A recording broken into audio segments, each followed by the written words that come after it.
Top of the world. Top of the world. Yeah, top of the world. Top of the world. Yeah, top of the world. Top of the world. Yeah, top of the world. Top of the world. Yeah, top of the world. Turn the thing. Every time. Welcome, ladies and gentlemen, to another episode of. I should pull the corner up. That'll help. The Worst Ones podcast. We are the Worst Ones, aka preachers' kids, pastors' kids, we hold that stigma proud. My name is Rudy, as you see on the screen. Last name Wilson. We got Kellie Lee out the A, Janessa Rowland out the A. We got Terry Wayne. The only person got his last name. I guess I should have put mine too. Terry, you always do that, but Terry Wayne kind of goes together. Terry by itself. Yeah, it don't sound right the other way. Just Terry. No. We have two first names, Terry Wayne. Yeah, that's right. That's what I need because I'm twice the man most guys are. All right. Well, welcome back, Terry. We're glad to have you back, sir. I'm glad that you're feeling better and everything like that. Sorry about missing last week. That was my fault. I was all strung out on pain pills. Dad roofied him into feeling better, low key, and then I had some back pain. I was given some muscle relaxers that turned out to be very, very powerful. I was not aware of that. So, gotcha. Well, you're feeling better this week? I am. I'm feeling much better. Thank you. Good. Well, Kellie, you're obviously feeling better. You got your pearls on today. You know what I'm saying? I don't sound like there's a peppermint. What you say? A mint stuck in my mouth? Like, right. Yeah, you're not holding the peppermint on the side of your mouth today. And that's broke out the pearls too, though. So I did. I couldn't find my earrings though. I had on my pearls and chucks earlier. Well, I mean, Kellie, you want to let us know why you guys are rocking the pearls and chucks? I mean. It's Inauguration Day. All right, it is Inauguration Day. Got the sister in the house. Right. Jesus. Right. Are you guys more excited about who's coming in or who's leaving out? You don't have to go too deep. Just give me one or the other.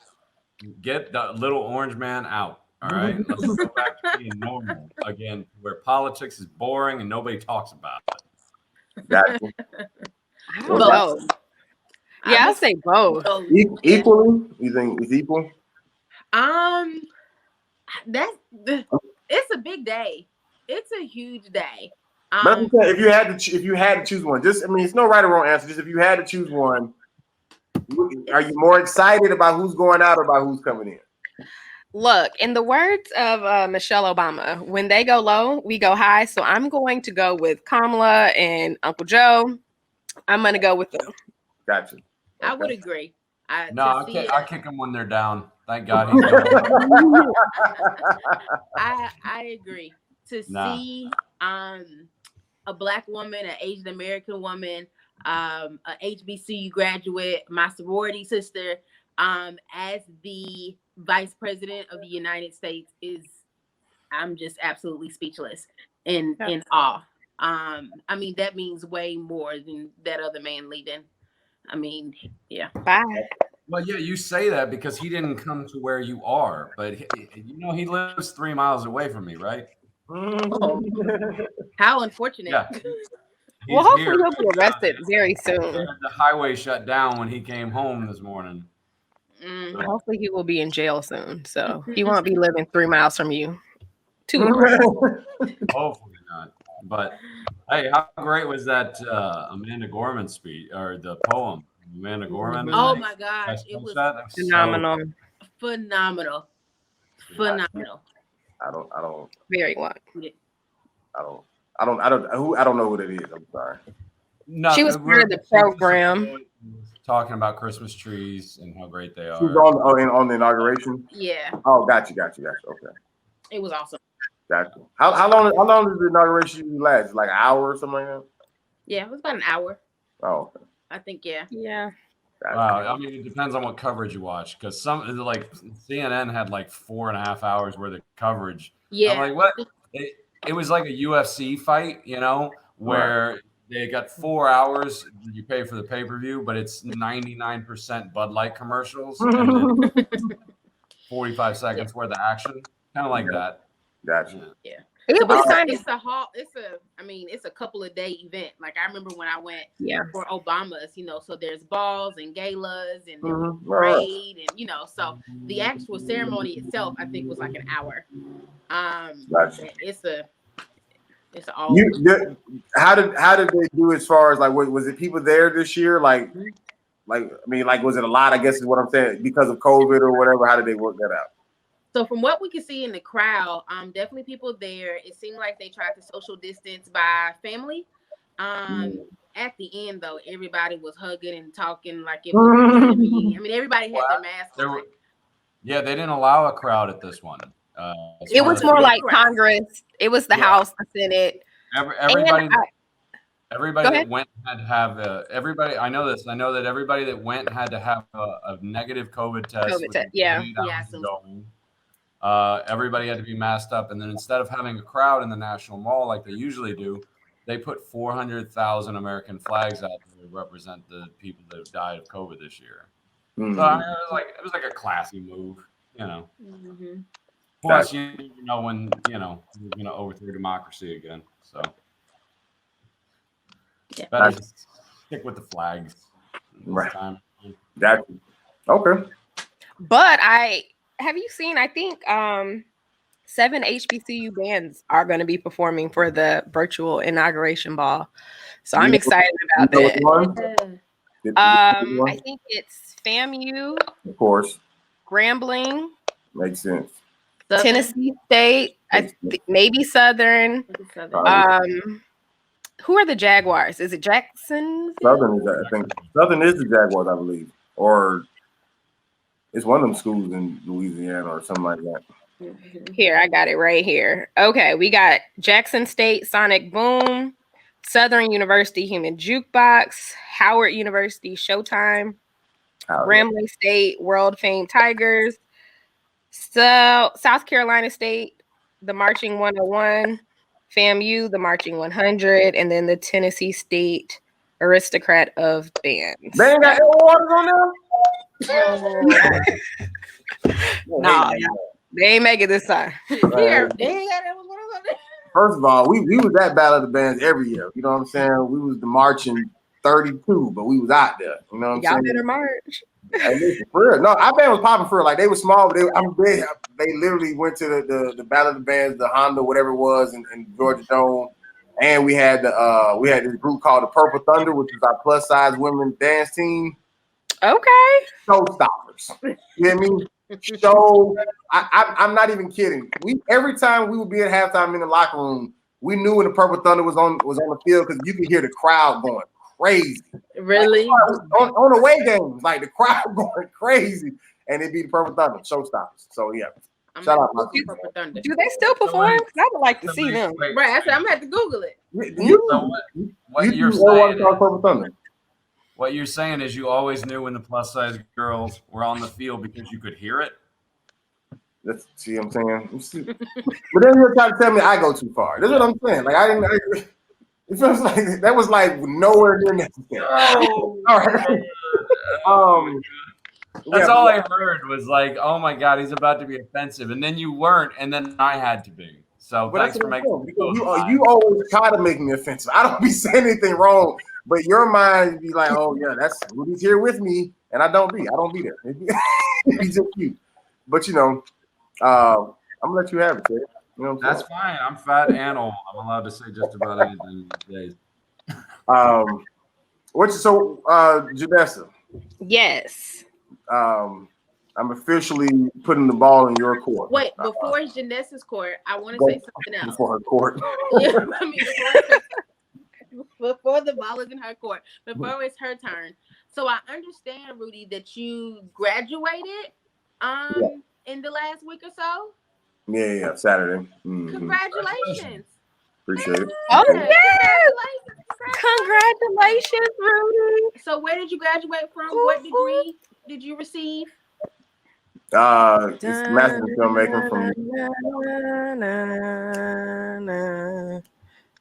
I'll see you back up. Okay, go ahead. I'll give you the music. You gotta put your cap and gown. You know, I said it. I got Master in Filmmaking from New York Film Academy. That's what's up. Congratulations. Yes. Congrats. Yeah. Don't forget. Can't wait to be in your next movie. Yeah. Do you really act, or is that just because everybody's told me that I know they were just playing, so I don't want to take this as a joke if you were serious. I guess what I'm saying. Because I'm serious. My mom and them have said it all, and I know they were joking. So I'm saying, are you being for Janessa, or do you? Oh no, I want to be in the movie. Oh, okay. Yeah, Okay. Me too. I have 3 film credits. So you're a comedian. You would be more believable, but I'm saying I didn't know if they were just saying that when I graduated, everybody was saying, all right, so when I'm being in the next movie, but I know they were all just kind of poking fun. Rudy, what about women like attention don't you understand? Of course they want to be in the movie. Oh my gosh. Sign me up. Don't sign me up. She said, everybody wants to go. I got you. Say no more. All right. Is the ball back in Janessa's court? Yep, ball's in Janessa's court. All right. Thank you. Yeah, it's important for us to acknowledge your graduation, Rudy, because you worked so hard. Of course. But the question of the week, down to business. Dun, dun, dun. What things did you learn from church or church culture that you had to reevaluate as an adult? Where does this question stem from? Did you get this from like a personal experience, or you thought of this to be mean or something? What happened here? Yeah, it was kind of like a personal experience. Just growing up, very kind of strict, and I guess when I left and went to college, it was very different from what I was used to. Mm-hmm. Especially since I practically lived at the church. It made me like quickly have to like figure out, well, what am I going to hold on to and what maybe wasn't true, or what I need to reevaluate as it applies to my life. And I think to this day, I still kind of find myself unlearning or reevaluating things that, I thought was law when I was young. So, no, I was just gonna say, is this something? Do you have like a specific, like that you don't mind sharing, as far as like something you thought was law that you had to rethink? Well, I will say this one, I guess pertains more now than when I was younger. But I used to think when you would go to church and like go ask for deliverance from something, that you were delivered immediately. Like after they laid hands on you and fell out and all that stuff, like you were delivered. You saying that's not what happened? No. What? No, right. Like, no. And then I would feel some type of way like, oh, well, maybe the Lord really didn't deliver me, or maybe my relationship's not as good with him because it wasn't instantaneous. Now, I'm not saying that it can't be instantaneous with deliverance. That just wasn't my story.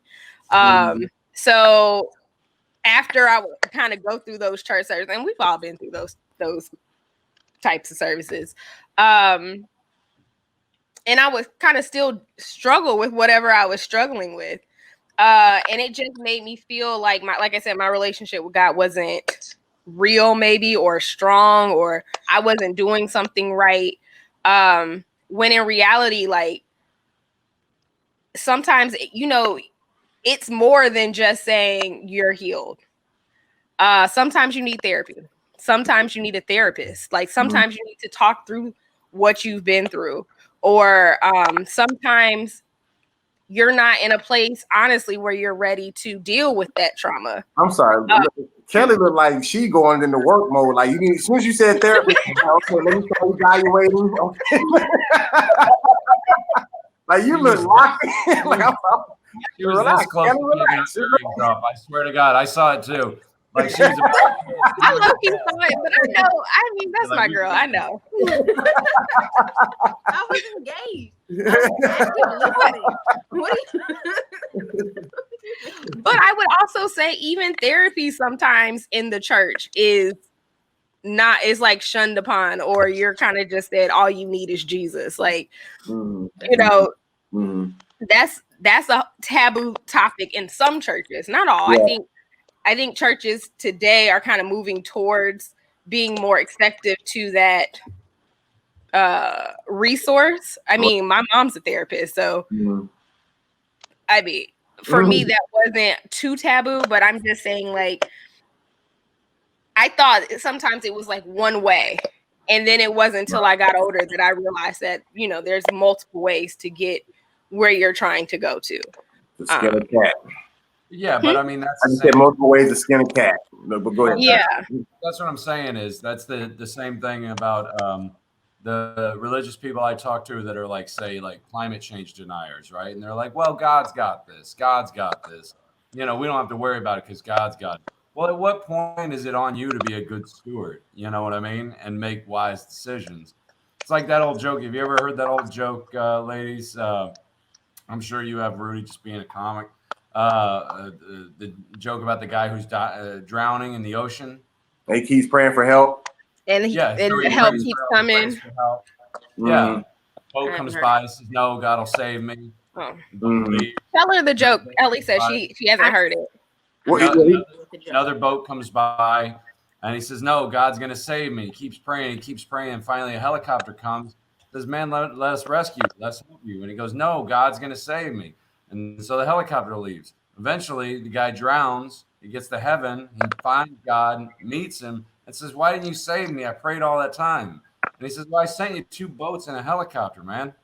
You know? Yeah, like exactly. Sometimes you just have to accept the fact that, you know, if you're going to believe in God and he's going to be, you're not going to see his words or his messages all the time. You just kind of have to live it in faith, right?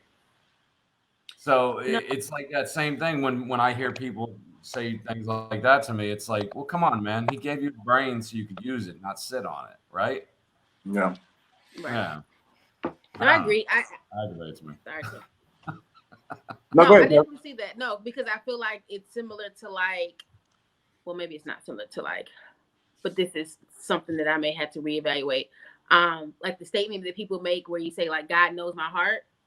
And so I can go out and do whatever it is that I want to do, you know, because God knows my heart. Because I think, like Janessa was saying, we get so caught up in things needing to be or having to be one way. It has to look this way.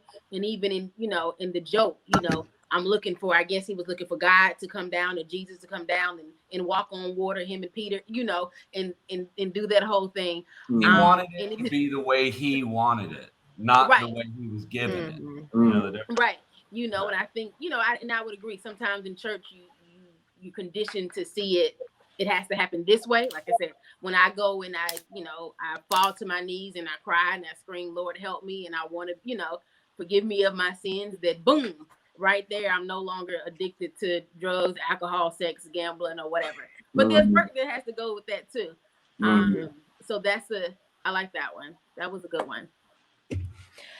That was one. Y'all got the next one. Yeah, you and Terry, y'all responded to her, but y'all still got to answer the question too, as far as like, what was your thing to reevaluate?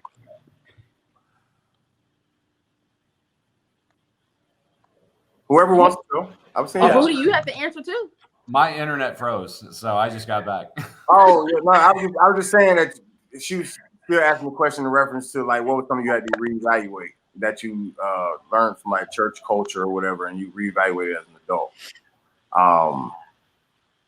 Well, I mean, that was we're certainly stumbling along an answer here, which is, you know, everything we always expected to be some, you know, fiery sword from the sky, but it doesn't have to be that. Sometimes it's just, you know, it can be just as subtle as a kind word or a missed red light, that'll change your life, you know.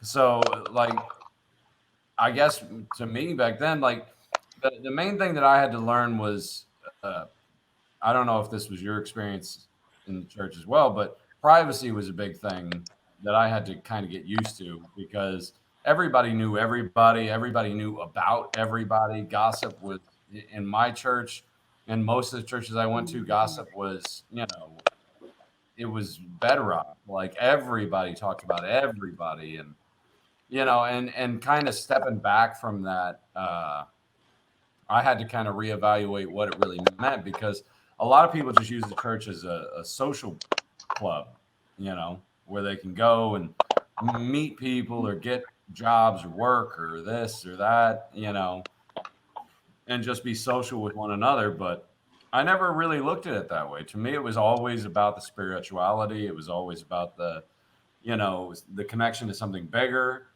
And I'll be honest, like a lot of that social aspect of it, and a lot of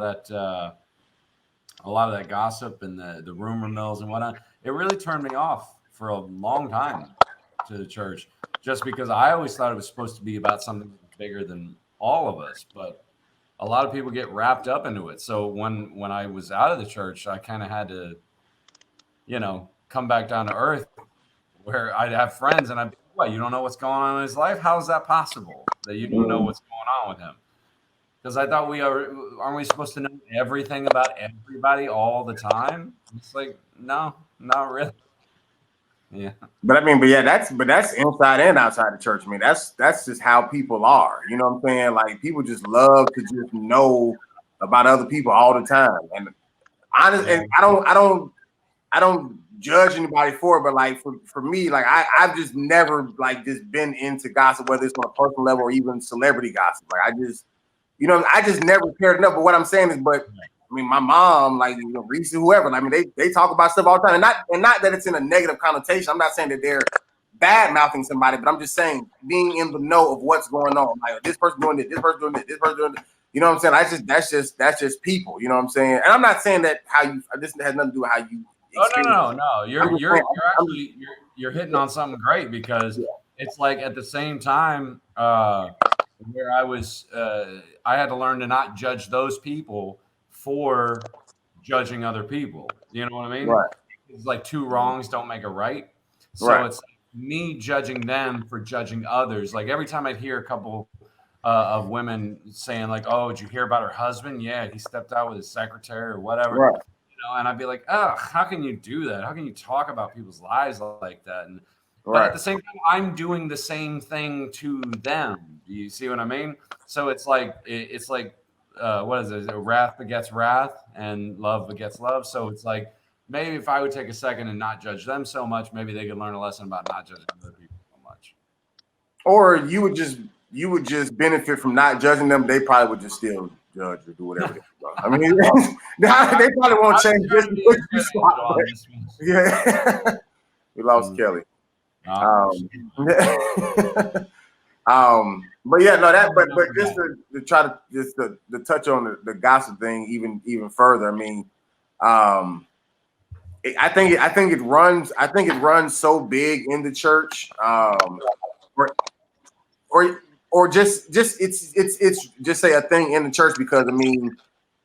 It runs in people, and that's what I'm going to say. But it runs in people. But I'm tying it even back into like what Janessa was saying in reference to like if somebody went to the altar and like got prayed for about like they like gossiping or whatever. If they went home that day and somebody called and was like, "Girl, guess what happened?" That prayer alone is what she's saying from her experiences has not been enough to make that person say, "Oh no, this is gossip." You know, I don't. You're not getting that. It's still a now. Maybe I'm more conscious of like, dang, I just got prayed for. Maybe I should not entertain it. That's a sign of growth. But at the same time, your desire for whatever it is still, can be there. And I think that's even a misconception in the sense of saying, "Oh, I'm delivered from sex," but I think it's more or less in the sense of a renewing of your mind and saying, "Okay, I I now realize my power to say no type of thing, as opposed to saying like I just won't get horny anymore. That's not a thing. You know what I'm saying? Like that's just not a thing. It's just reality. I think like that's part of it. I think at least when I was growing up, I just assumed whenever people would go up crying and just having a moment, that it was just this instantaneous like boom. Right. But you're right, like what y'all all are saying, like you still have to do the work. It's not necessarily, I'm not, like I said, I'm not gonna say 100%, but like I'm just speaking from my own personal experience. You have to put in the work. Like you still, it's not like you don't have thoughts about whatever it is, or you just like if you see a drink, you just not gonna drink it. Like there is more to it than what I feel like is sometimes being displayed, which is kind of leads me to another thing I was just thinking about. How I feel like a lot of churches today are very performance-y. That's not really a word, performance. Yeah. We get what you're saying. But you got the strobe lights. It looks like a club on the inside. You have like the band and the DJ, and you have all the. There's churches that have DJs. Mm-hmm. Oh wow! I ain't never seen that. Like on a Sunday service. There's a church down here called. But I'm saying, but is it on a Sunday service? Is what I'm at. Oh yeah. Not on a Sunday. Maybe like at a like a young adult event or a Bible study. Right. Okay. I thought you meant like Sunday praise and worship. Like he mixing. I'm sure there is somewhere. They probably I promise you. But yeah, you got the strobe lights, you got the smoke machine, you have the the graphics and the theatrics and everything like that. And I think sometimes the gospel gets lost in the translation with all the theatrics.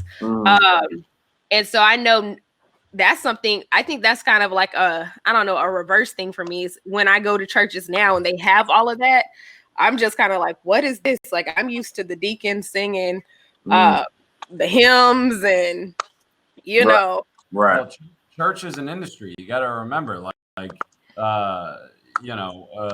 there's a church down here called Christ Fellowship.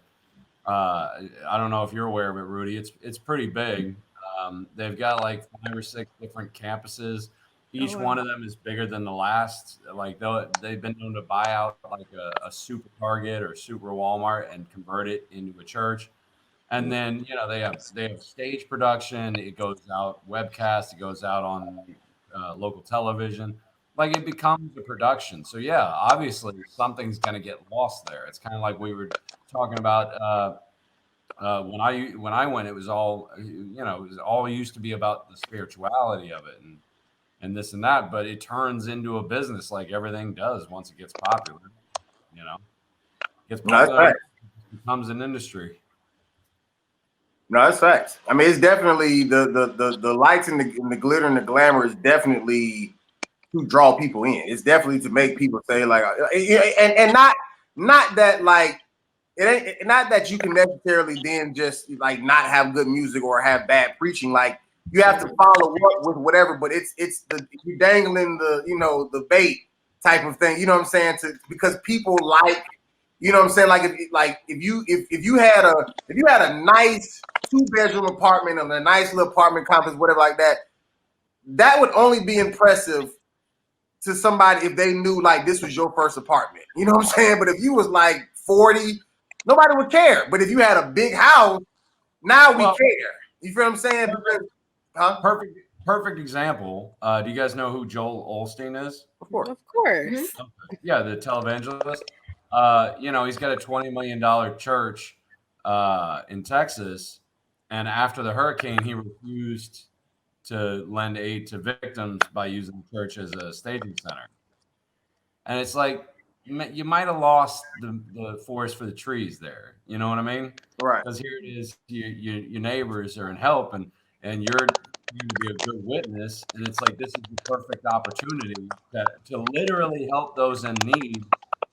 and you're putting your hand up like, Right. sorry. Well, I'm not necessarily determining whether is somebody typing? What is that? Like, what is that? I don't know who's. Okay, it's gone. No. But what is that? I don't know. Somebody's eating almonds or something. Okay, let me try. So it's not me because I just muted myself and still heard it. Yeah. I only hear it when you're talking, Rudy. Talk, Rudy. So I hear it in general. I hear it when I'm talking, but I also hear it when you said something too to me. And I don't know if that's my microphone picking it up. I don't know. Yeah, My microphone not even plugged in right now, so Yeah, I can still hear it. Janessa, say something. The sky is blue. And I heard it with Terry, so I don't know. Is it me? I don't know. I can put this. I'm gonna just mute everybody. Hello, hello, hello. Okay, so I don't hear it right now. Let me plug my microphone in. Hello, hello, hello. Okay, I'm gonna do y'all one at it. Y'all can hear it. I don't hear it right now. No, I'm saying y'all. I'm saying you hear the crackling is what I'm saying.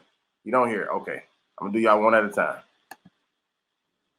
All right, Kelly. Hello. Yes, this is Kellie Lee reporting for duty. All right, I don't think I hear anything. I hear it a little bit, maybe. I can't really tell. No. Okay. Hello. Hello. Hello.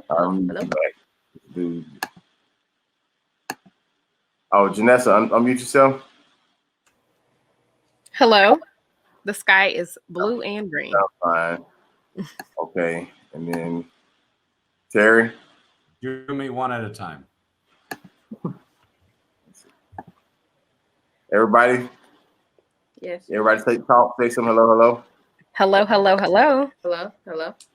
All right. Bit of a hiccup, but I don't hear it. I don't know. The spirit of yeah, I don't know. I don't like it's kind of weird. But either way, I don't even remember what I was using to say. We're talking about Joel Osteen and not helping. I was saying right.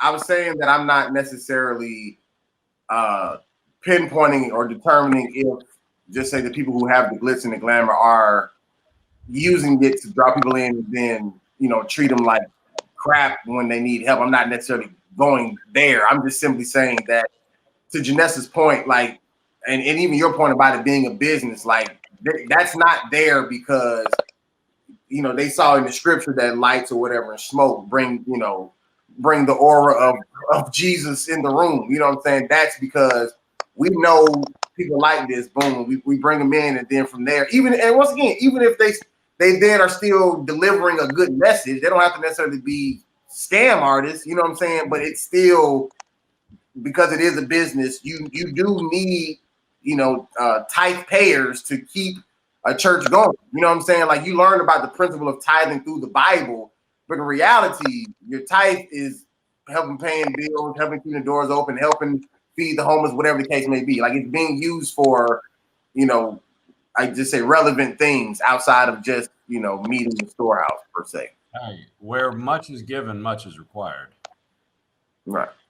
No. Kelly, you had something? You about to say something, or you just was cocking your head to the side? Nope.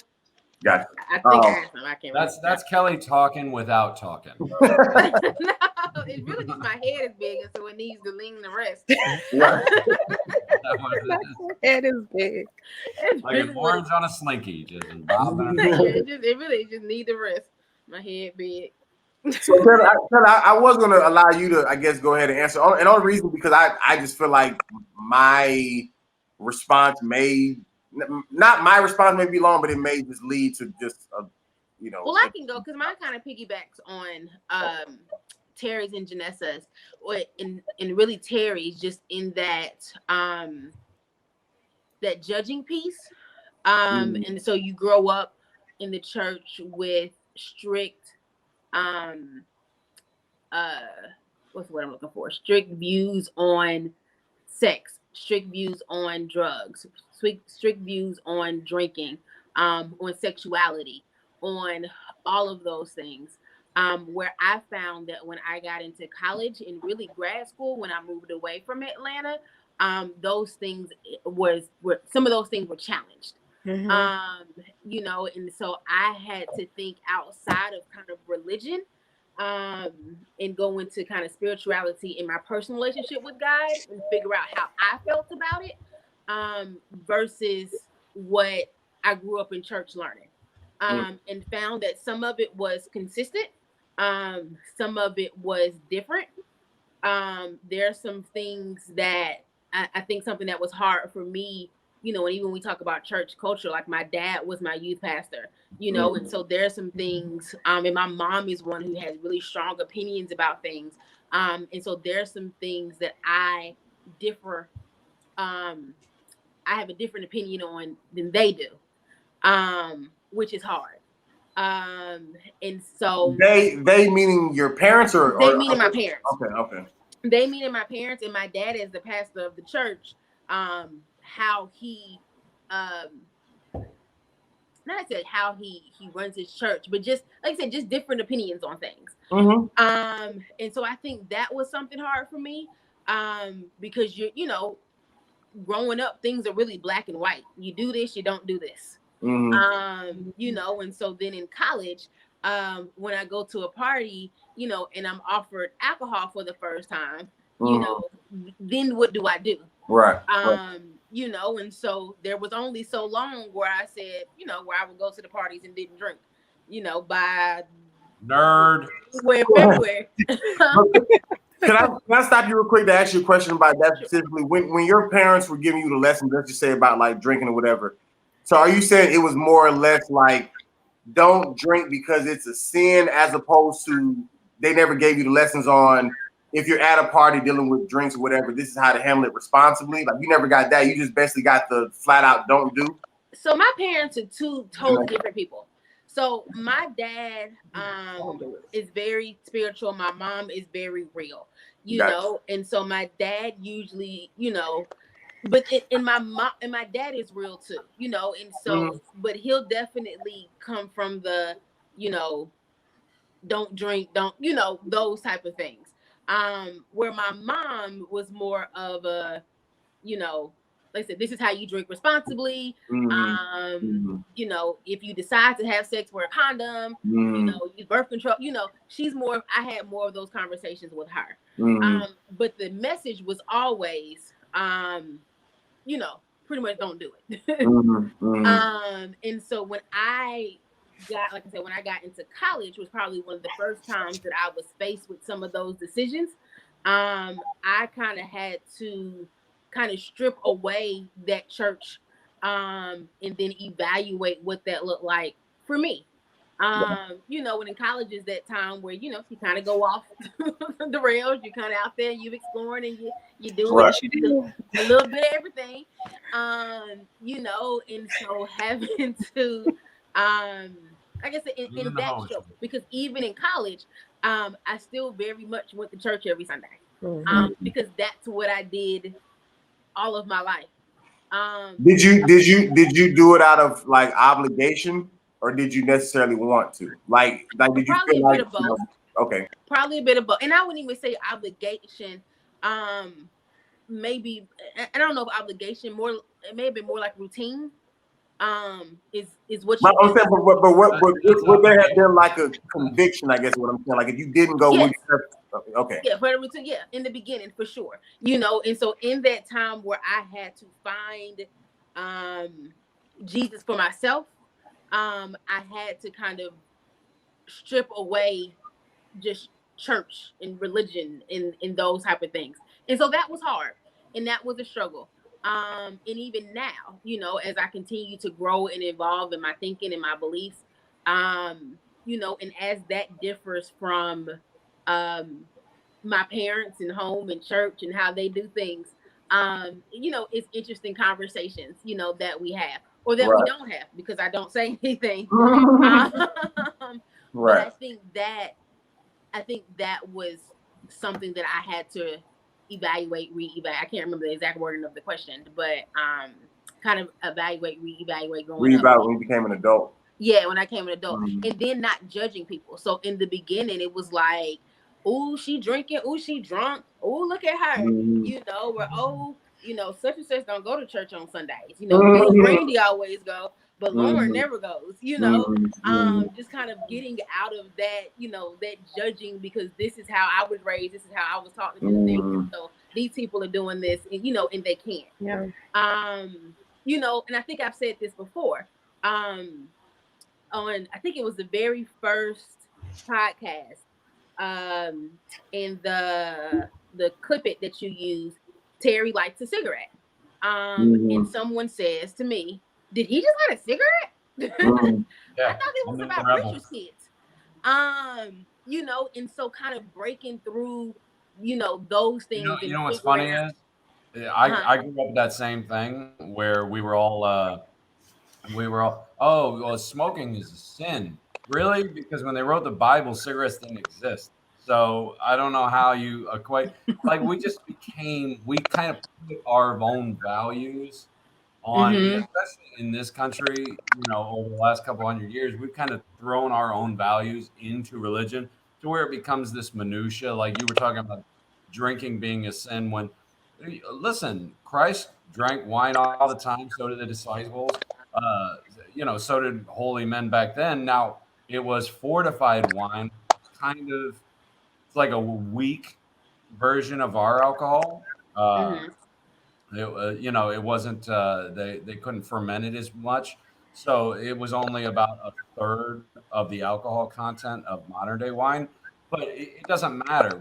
We are the ones throwing that on this situation. We're kind of, and it happens from one generation to the next. Oh, well, drinking's a sin. Well, all it takes is one mother to tell her kids that, and then her kids will tell their kids, and then it becomes a whole thing. And all it takes is one pastor to say it at the pulpit, and now you got 30 mothers telling their kids that, and they're telling their kids. So we're kind of creating our own ideology as we go along. Well, it's important to read the Bible for yourself, interpret it for yourself, and not only that, but look inside and ask yourself, what makes a good person, what doesn't. Because like we were talking about the gossip thing, I would listen to a woman tell me, oh, look at him, he was out drinking last night, being very judgmental, and then at the next time she's making fun of some woman whose husband cheated on her. So it's like, you really kind of have to look inside and find value for yourself. Agreed. And like I said, and I think, as I got older, so let's take drinking for example.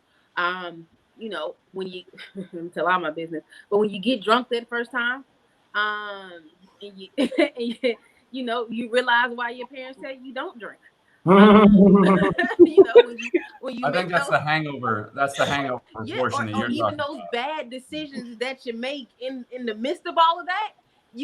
Oh no! I always make great decisions. Oh yeah, I'm not that one.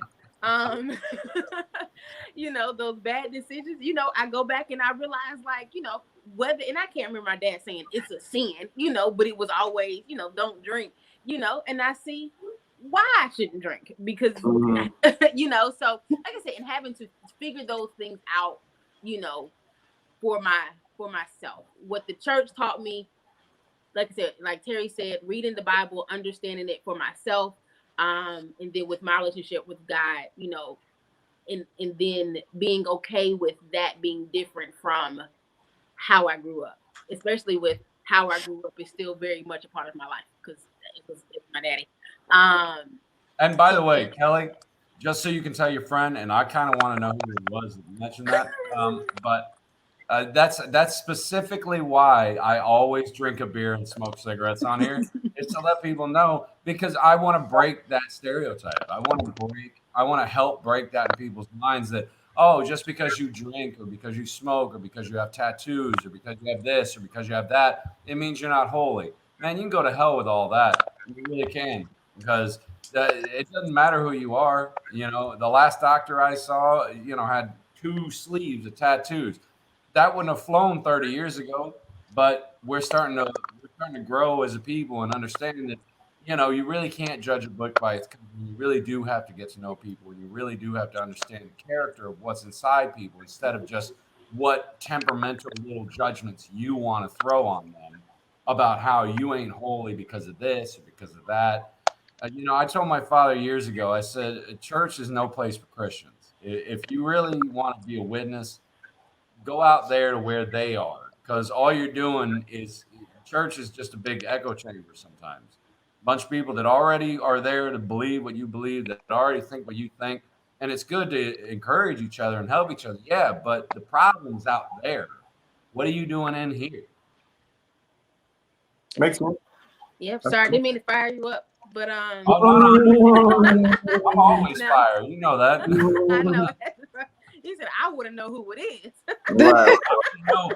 I want names. Right. Everybody pull up. I need their IG handles, Right. Facebook. I'm about to call somebody a Philistine. Now, come on. Gotcha. Kellie, did you have something else? Oh, okay. Mm-hmm. I was going to just say real quick, that was something you hit on, Kellie, about just even going to church. Thinking that if you didn't go to church on Sunday, that you were doing something wrong. Not necessarily a sin, but just some type of inner conviction or feeling like you weren't doing what you've been taught and you are deviating from, what your parents instilled in you. And for a long time, I agree, like, if I didn't go to church on Sunday, and it had to be a morning service, like, it was very specific. If it was an afternoon service or a Saturday service, that wasn't real church. It had right. Between 10 and noon. Those, you know what I'm saying? But of course, I think we all know, like, whether you go to church Sunday at 10 a.m. every Sunday or not is not going to kick you out of heaven. Like, just little nuances like that. It's so funny. The worst ones are the ones that try to earn their way into heaven. They feel like as long as they can be rotten inside, as long as they don't drink, they don't smoke, they don't wear pants or makeup or this or that, and they feel like they've earned their way into it, as if that's something you can buy with your morality. It just isn't. Right. What you saying, Kellie? Well, I was just saying something to Janessa's point, that I had that struggle Sunday. And so I had started binge watching the show Saturday night. And so Sunday morning, of course, I wanted to continue to binge watch. And I didn't want I didn't necessarily want to watch this got good now. I don't went to church enough. I didn't really want to watch church. I wanted to finish binge watching this show. And I had this deep internal struggle that, like, Kellie, it's okay if you don't go to 9:30 service and watch. You know what I'm saying? Like, it's okay. Right. Like, it's recorded. You can watch it again this evening. Right. You were off on Monday. You were okay. But I had it in, like, I was struggling at 33 years old 3 days ago, that if I don't watch church at 9:30 and I was watching LA's Finest instead, that there is, like, I mean, just like even now, it's just interesting. I ended up watching it Monday morning. You want to watch the church service or LA? So I did not watch the church service. So I watched I finished binging my show, and then I watched church Monday morning because I was off Monday. Gotcha. Payday. Yep. Gotcha. Well, that's a good. You can bake your noodle on questions like that. Like, if you go out, if I was to go out on Saturday night, and drink and party and do this and that, and then I ended up coming home with a stripper, right? And then I'm supposed to be at church the next morning. Is it better for me to take the stripper to church or miss church to stay with the stripper? See, but to your point about the strobe lights and the DJ and all of that, I'm sure the stripper would have no issue going to the church with the strobe lights and the DJ because she in her element. That's low already for her. Yeah. She good.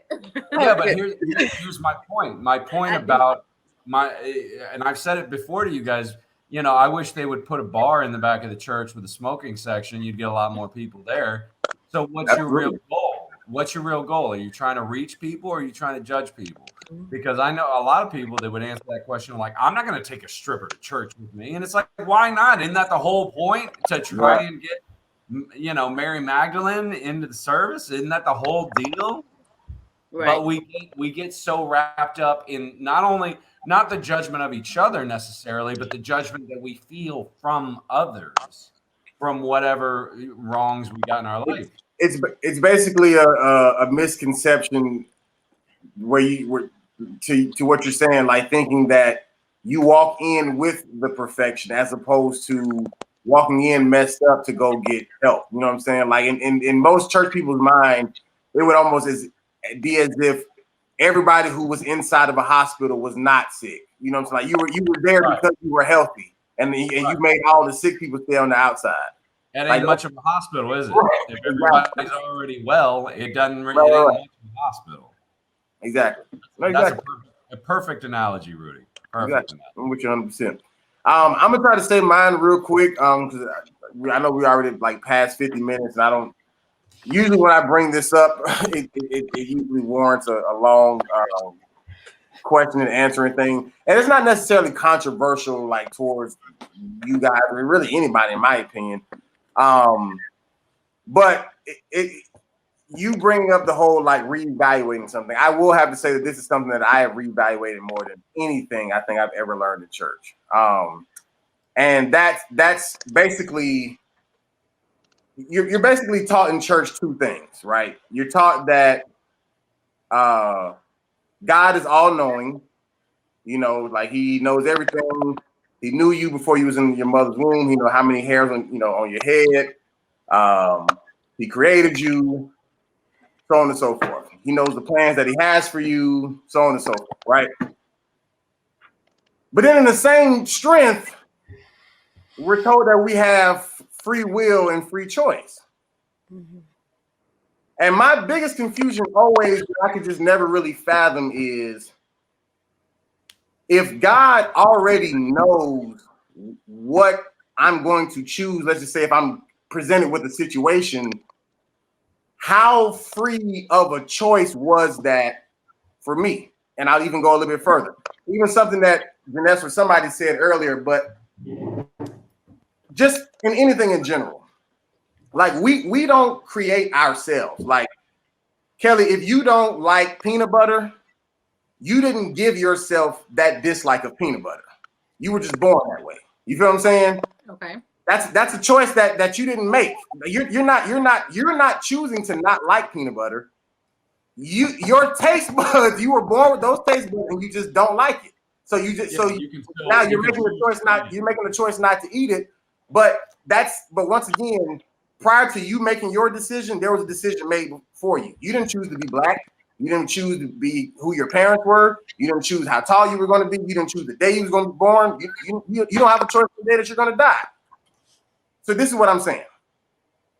I'm not declaring that there is no free will. I'm not declaring that God is not all-knowing. I'm not saying that. So don't attack me and say, Rudy, let me prove to you this. You don't need to prove to me one or the other. What I'm saying is I don't understand how they coexist. How is it that I have this ultimate choice to do whatever I want with whatever I want with my life? But number one, you were saying that God already knows everything before I even do it. So which in my mind appears as if I'm just almost executing a life that was created for me, as opposed to me making these choices along the way. But even past that, there were a lot of choices made for me prior to me even getting here to be able to make choices. Once again, me even being born in the United States, like that gives me more choices than somebody born in a third world country. But I didn't choose to be born here. They didn't choose to be born there. You feel what I'm saying? So were we in these different situations because this is what God already knew, or were choices made by whoever that dictated how we per se got here? That's always been my biggest. It's like whatever. Okay, well, you know, there's an alcoholic gene, right? You've heard of this? An alcoholic gene? Mhm. Oh, alcoholic gene. Okay. Well, yeah, there's a gene that makes you more susceptible to becoming an alcoholic. They've been able to prove it, but just because you have that gene doesn't mean you're going to be an alcoholic. It just means you have an inclination to it, but you still have the choice. You may not like peanut butter, but you still get to choose whether or not you eat it. Like you can eat it and not like it, Right. but I didn't not, but I never said that. What I'm saying is that, but you never made the choice to not like it. Like your first encounter with peanut butter is not determined based off of if you're going to decide whether your tongue is going to like this or not. Your tongue is going to taste it, and what already exists for your tongue and taste buds, you're going to be made aware of it. Is what it is. You're going to find out in that moment. I don't like this. This isn't me saying, oh, you know what? I don't like peanut butter. Go. You know what I'm saying? That's not what's happening. You're finding out and being made aware. You're still choosing whether or not you're going to eat it, whether you like it or not. You know, there's a lot of people that are in the church that don't. But then what is free will then? Where does free will start? Where do we start making all of these choices? Whether or not you eat the peanut butter you hate, that's your free I'm saying will. no. But I'm saying in life in general. What does it mean to have free will? What does it mean for God to be all knowing? That's what I'm trying to say is like it's just like that alcoholic gene. All of us might have some, inclinations to do one thing or another. I mean, look at your average man. But that's not what I'm asking there. That's not what I'm asking. No, let me get around to it. I'm talking about free will. Everybody's got their inclinations. And that's what you're talking about, like God knows your heart. So, okay, well, I'm not talking about God knowing your heart. That's not what I said. I'm not talking about God knowing nothing about your heart. What I'm saying is that, and maybe y'all never got this lesson, but what I was taught is that God is all knowing. Yeah, I know, but your question was, if God knows your heart, how can you have free will? I didn't say that. I never brought up the word, nothing about God knowing a heart. All I said was that God is all knowing. And we also have free will, and how do they coexist at the same time? That's what I'm talking about. That has nothing to do with God knowing your heart. It kind of does, though, because that's what I'm saying is when they say that God is all knowing, it means He knows every one of us. It doesn't mean he's not a fortune teller. He's not going to predict the future, but He knows every one of us. So He doesn't know the future. So He knows what's in our hearts and minds. No, I'm asking you a question. So God doesn't know the future. I'm trying to answer it, man. No, I'm asking. I'm asking. Does God know the future? Yes or no? Does God know the future? Yes or no? God knows the future the same way that a prognosticator of the NFL knows the game. Like He knows what's probably going to happen, but He can't tell you exactly because it all falls on us at the end. So then God is not all knowing then. Yes, He is, but again, you can't be all knowing and making a guess to something that could probably happen at the same time. I'm trying to explain it, and you won't let me. So, I mean, I was trying to explain my point, which is like, okay, well, here's the thing: you, me, anybody, God Himself. We can look down on an alcoholic and say, okay, well, you know what? He's gonna walk down the street. He's gonna find a bottle of vodka. Most likely he's going to drink it because he's an alcoholic. That's what he does, right? But he still has free will. It's still up to him to choose whether or not to. So he can always change the script. I'm not saying that somebody doesn't have the choice. That's what I'm saying. I'm not saying that. What I'm saying is that how can we have that choice? Like, okay, an even better question. When we make a decision and then something happens, is that God finding out in that moment that we made the decision, or did He already know prior to us making that decision? You're talking about predestination. You're talking about the fact that everything is predestined, right? Because God knows everything, so He knows the future. He knows everything that's going to happen. So all of life is predestined, and we're just walking the line. I don't believe in predestined. It's never made any sense to me because you can't have free will if you believe in predestination. You just can't. That's the question that's my whole point. That's what I'm answering. But you keep trying to tell me how we have free will. And the point that I've been making is what you just said. When you said that you're saying that you don't believe we can have both, that's the point that I'm asking. How is it that, because I've been taught, we're saying what we taught in church culture that we now reevaluate as a kid.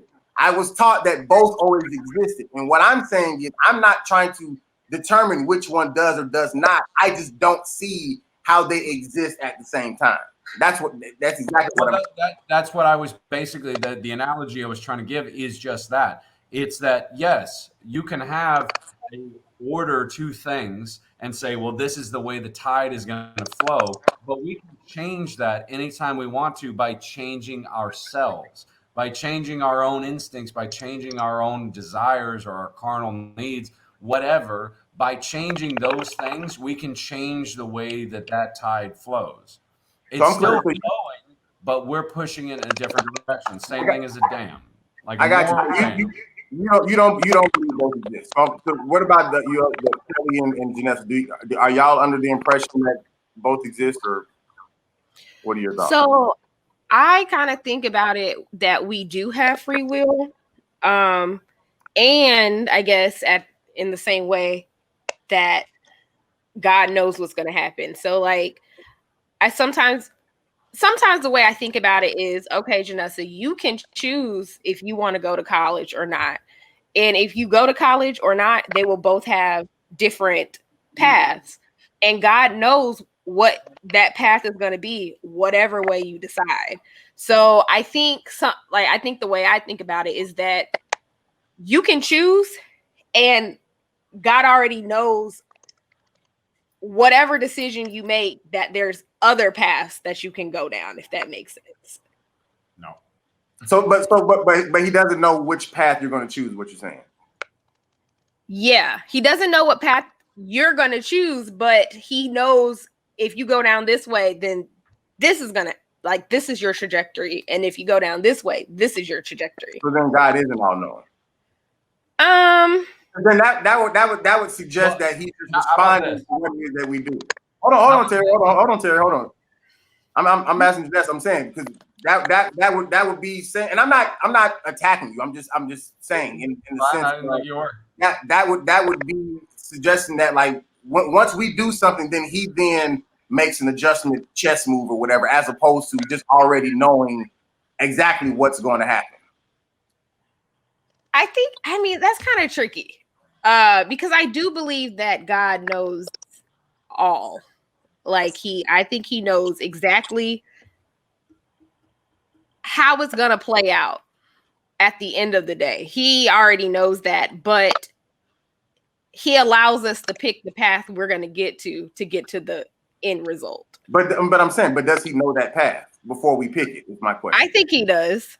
I think he does. That's just me. But so then, did we really make a absolutely free choice to make that, or did we just choose something that was already, like Terry said, predestined for us to do? I don't know. I think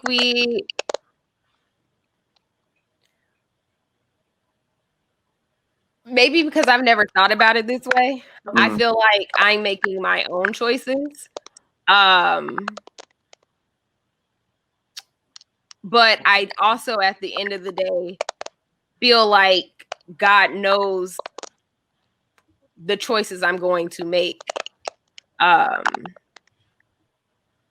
I feel like if I did the things that, if I did things exactly how God wanted me to do them, I wouldn't be where I am today.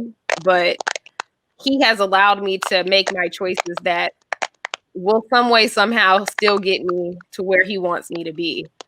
But I've just never thought about it in the way that you're saying, like, oh, it's either predestined or you have free will. They can't coexist. Like, I've never just thought about it. So I'm kind of just talking through it right now. Right. And my final question for you before Kellie goes. So you're saying where you're at right now, you and God found out at the same time that you are where you are because after you made your choices, or did God already know you were going to be exactly where you are right now? I think he already knew. I don't. But I think he already knew, but there were many paths that I could have taken. And this is the path that I just some way, somehow took. that he I already. get what Janessa's saying because I held that same thought for a long time. Like your life could branch off in 1,000 different directions depending on what you do with your free will. But God always knows where you're going to go, regardless, just based on whatever you're, you know what I'm saying, Janessa? Like, yeah. I'm sorry. I had muted everybody because I heard the little clicking thing again. I was trying to. Fine. But yeah, I see what she's saying. She's saying like your life could branch off in 10,000 different directions depending on the choices you make, and God knows all of them, and it's up to you to choose whichever path you're going to walk, right? Something like that. Yeah, something like that. But he still, at the end of the day, knew that you were going to take that path, and he already had stuff preordained for you, whatever route you took. Right, but the roadblock that I eventually came up to, because I used to think that way too, that very same philosophy I had in my own head. The roadblock that I came back to was, answer me this question, Kellie, Janessa, Rudy. Why did God create man? Say that again. According to the Bible, why did God create man? It says it very specifically as to why he created man. For his own delight. Yeah, I was going to say to worship him. Yes, he created man for his own delight. And what kind of delight is there watching a movie where you know what the end is? You know what I'm saying? Like, what kind of delight would God get from us watching us walk the path that he already knows we're going to walk? There's no delight there. It's delight by giving us opportunities, by giving us chances, and watching what we do, watching what paths we take, watching where we let our morality fall in what is good and what is evil and what is right and what is wrong. That's where the delight is. Kellie, it's on you. So I don't really have any. She looks worn out. I haven't really thought about it. I definitely understand your question. I definitely understand how that, may stump you or whatever the word is, but I haven't thought about it. To be honest, like I've always thought of God as being all knowing. And I find comfort in that. For me, as I walk through life, that I know that, wherever I go, whatever happens, that he's with me. That he knows that it's his will. Hopefully, I know sometimes it's, but you even pray, Lord, let your will be done and not my will, and so, but I haven't thought about it that deeply to really add anything to the conversation. But I definitely see everyone's point and perspective. Right. I mean, yeah. No, and that's perfectly fine. Because I even just touching on that whole word, will. Because see, I guess my whole question is just what do all of these words actually mean? Like, do they mean what we thought they meant? You know what I'm saying? Because like, your will would be like, is that what you want me to do, or is your will what is going to happen? You feel what I'm saying? Because like, even when Jesus prayed on the cross or prayed before going to the cross, like, take this cup from me, but not my will, let yours be done. Was that more or less an acknowledgement that I already know this is gonna happen anyways? Because Jesus came to die. You feel what I'm saying? Like he prayed that prayer knowing why he was sent here. You feel what I'm saying? So like, was that really even like hey, maybe I can make something sway here, or was this basically saying like I know how you are and your will is gonna be done regardless? You know what I'm saying? So help me through this. And I'm not necessarily having y'all answer that, but I'm saying these are the things that I'm thinking about. Even scriptures in the Bible say he maketh me lie down in green pastures. You know what I'm saying? Like, whoever that was, they didn't choose that. They was made to lie down. You feel what I'm saying? Or even, there's a certain benefit for those who are called according to his purpose. Not people who are calling themselves. Those who are called. You feel what I'm saying? So like, there's even it literally uses the word in the Bible that chosen. People who are chosen. You know what I'm saying? Like, even just say like the Davids in the Bible and whoever's like, were these people going to be who they were, or could they just have not become who they were? You feel what I'm saying? Like, could they have chosen otherwise? Could Adam and Eve really never have done what they done? Because that's where it starts as far as with mankind, at least for most people. Like, so if they're the first two and what they did affects everybody after them, could they have not done that? Could they have chosen otherwise, and then God would have had to just figure something else out? Or when they showed up, everything that happened was actually going to happen? Well, it's like you said. You said he maketh me to lie down in green pastures. Yeah, like a shepherd, right? And as a shepherd, you can train your sheep, but you can't make the sheep do something. But he didn't say train. He said make it. I understand, but I'm saying like God is the shepherd, right? I understand what you're saying, but you're still talking about you can train your dog to come when you call him, but at the end of the day, it's not up to you.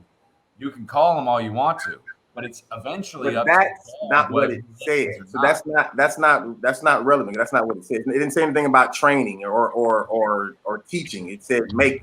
Because you said people who were called to preach. Yeah, you can be. No. I didn't say call. I didn't say call to preach. I said the scripture talks about people who are called according to His purpose. People who are called according to His purpose. That doesn't have to do with just preaching. That's whoever that is. But what I'm saying is, whoever those people are, they didn't call themselves to do whatever it is for His purpose. Is my whole point. And the maketh isn't. I'll teach you how to get the water, but you got to drink on your own. That's not what that is. If I'm making somebody do something, that means that it's going to get done. You feel what I'm saying? Like it's going to happen. You're saying, but I feel like the overall feeling of it is that he can call you to his will, but it's up to you to actually come. That's why I was saying about the dog, because you can train a dog to come, but it's up to him whether he does or not. I got you. You still on the train. I got you. Kellie, you about to say something? I don't remember. Oh, okay. Okay. So like I said, Kellie's the most honest one out of all of us. I just wanted to be clear. I wasn't necessarily expecting an answer from y'all or y'all to try to whatever, but I'm just saying in the sense of my reevaluation question or whatever, that was my biggest thing, because I've even had people ask me before, who don't go to church like that. Well, how would God put, the tree in the garden if He didn't want them to eat it? You know what I'm saying? I don't know. And that's I don't have an answer. I mean, on a very, I guess, basic level to that, I feel like, God put the tree in the garden for them not to eat it, in hopes that they wouldn't eat it. But He knew beforehand that the whole situation that was going to happen. He knew that the serpent was going to tempt Eve, and Eve was going to bring it to Adam, and Adam was going to eat the apple. I think He knew that. So He was complicit by putting the tree there? I mean, I'm not going any deeper into it because, again, it's kind of his fault, right? He's kind of at fault at some point because he put the tree there knowing what was going to happen. Right. But as I said, he also put his son knowing what happened. Why I understand the question, why I understand, like I said, Rudy seems like he's still questioning it. For sure. It seems like that you've questioned it before, you've thought about it before, you've come up with a distinct answer. Janessa said she hadn't really thought about it. I haven't really thought about it. Like I said, he's all knowing. But like I said, I get it. And it is a hard concept. And I think that's some of it is just, I don't know. There's a lot of things about God and Jesus and the Holy Spirit that I don't understand and I can't see. Back to a conversation that we had previously about how do you know that God is real. I think it all kind of ties in together. But I don't know. I think that God is all knowing. But I see where the question comes from. But I want to be clear. I don't know either. That's what I'm saying. I'm not making a stand. I'm not making a stand one way or the other. Terry is for himself. You're still, which is why you brought it up. You're still figuring out, let me get a different perspective. Have they thought about it? Right. Those type of things. Well, it's that same old question. You guys have probably heard it before. If God is all powerful, can He can do anything? Can He make a rock so heavy that He can't lift it? Right. I've heard the question. It's a philosophical question of teaching philosophy. It's if he's all powerful, then he can make a rock so large he can't lift it. But if he's all powerful, he can do anything. So which one is it? Like it's a what do they call it? It's like a Mobius strip. It just keeps going around and round and round and round. And Yeah, it's I mean, I don't know why Rudy thinks we're going to answer it here. right. We're not. You did not No, answer but that's it. no, You keep that's the going. point I kept saying. I'm not expecting y'all to have the answer. I'm literally answering. I'm literally answering Janessa's question of where my reevaluation stands. Because that's literally the biggest confusion that I've had out of anything. Is I feel like to what you're saying, Terry, that it should just be one or the other. But I've also been taught that it is both, and I'm wondering, is it really both? And is there a sense to be made in it being both? Or is it really just one or the other? You know what I'm saying? Because we even say, I mean, we like, there's so many terms just thrown out loosely. Even just saying, you know, like, God works in eternity, we're in time, and we're just living and catching up with him. So if that's the case, like, if he's already ahead, you know what I'm saying? Like, I don't know. It's my last thing. I do find it hard to fathom that God being this big, powerful being, this all-knowing being, and then my one decision, you know what I'm saying? He's just now finding it out as I'm making it. You know what I'm saying? Like, I was like, okay, boom, I done did this, and now he got to make this whole adjustment based off of, now, okay, so he chose this path, and now I got to start restructuring, as opposed to just already knowing what it is, what's going to happen. Like, I mean, you created me. You know what I'm saying? Like, even if I do like to do anything sinful, like, I didn't put that in myself. You created me. You know what I'm saying? You gave me my parents. You knew the exact DNA to make me, to make you, to make whoever. You know what I'm saying? So I feel like there is some responsibility on God in that aspect, especially as far as the creation. But if there is a point where the choice now becomes ours, when does that start? Or are we literally just executing a life that was already known for us to happen? I think you brought up a good point. Again, I don't have anything to add to the discussion.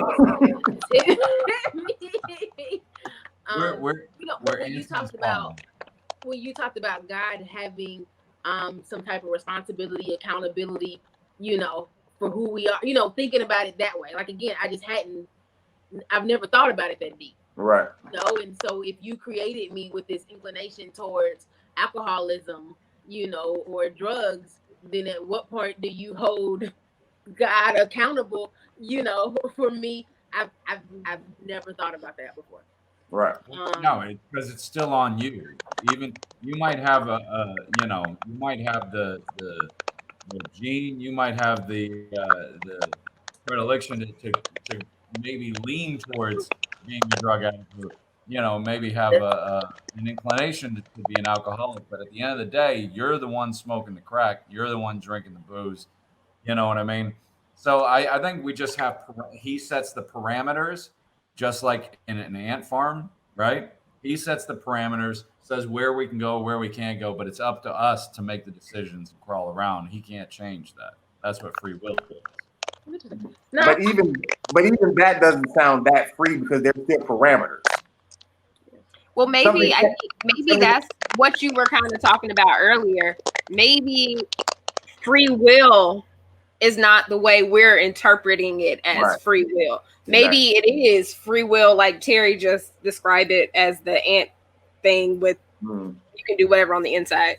And so if that's the case, if that's the case, Rudy, would that help you with understanding it better if you knew that free will meant that and not what we're thinking like free will means? I mean, yes and no, but it still makes me wonder, like, so but even in the routes that we were given, is God still all knowing in that? Like, because like, are we given those routes and then literally just choosing freely and he does not know? Because then that still paints the picture that he's not all knowing.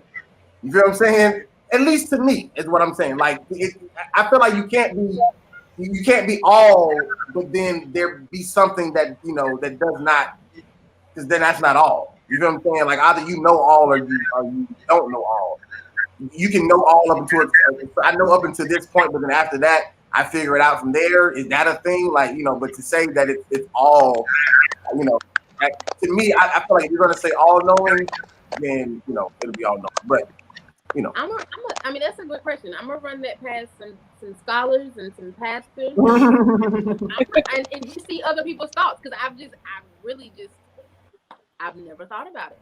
Yeah, it's a hard concept for me to get in. Like it doesn't make me doubt God or nothing like that. You know what I'm saying? I don't necessarily look at him differently, but you know, it's definitely you know something I've inquired about for a while now, and I haven't gotten to an answer. But because to me, to say there's gaps in what the Lord is the things that He's they've been kicking this question around for a few hundred years. So good luck to everybody. Yeah, I was like, I'm just interested in seeing other people's perspective on it. I mean, it's the same thing as like if a tree falls in the wood and nobody hears it, does it make a sound? It's the same type of thing. Like it's meant to be. I mean, not really. I get the concept of that question, but I mean, I could fall right now and y'all not be around.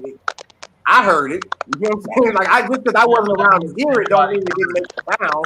If it fell from standing straight up, it's gonna make a sound. You just weren't close enough to hear it. But anyway, we've gone on long enough, guys. So good question, Janessa. This definitely you know sparks some fire in the.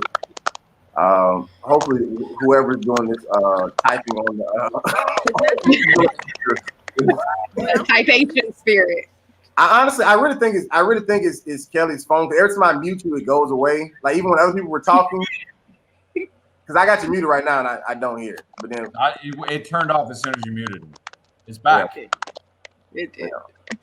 I just never said that earlier. But you got the typation spirit on your phone. Yeah, because when I turn it off, it goes away. I bet your screen cracked too, isn't it? So let me see. So I'm just going to leave then and let y'all continue. So good night. Goodbye. Good luck. So I'm gonna just let you laugh. I just mute you. Yeah. So Janessa, you can go ahead and plug yourself, plug away, do your thing. You can find us at The Worst Ones PK on Instagram. You can find me on Instagram at JRiana _JRIANA _. That's it. Cool beans. Terry Wayne. Terry Wayne Comedy on all social media platforms. You can check out my podcast, Blame Girl with Terry Wayne, on Monday nights on my Facebook. It's free, so there's no reason not to. Gotcha. I'll go ahead and do mine. Definitely at The Worst Ones PK. Follow that. Follow the movement, man. We're having good conversation here. And we want to get more people stirred up about Terry smoking cigarettes and drinking beer on camera. You know what I'm saying? Like, because Kellie's mic is broken, so I'm going to do hers for her. Kellie doesn't have social media. Everybody makes good points. I think it's really nice. I'm just happy to be here. Don't follow me. Don't follow me. Private page. So. Go ahead, Kelly. You're off mute. It's on. I can hear you now, Kelly. That's it. Her don't follow me. I cannot. Well, thank you guys for watching. Thank you guys, Terry, Janessa, and Kelly. Great job today. And we'll be back, man, next week with more PK stuff, more things that are just making our parents proud, more interesting questions. I'd maybe even have to go back and talk to our daddies and see if they can give us an explanation. You know what I'm saying? Because right now. Anyways, until next time, we out. Peace.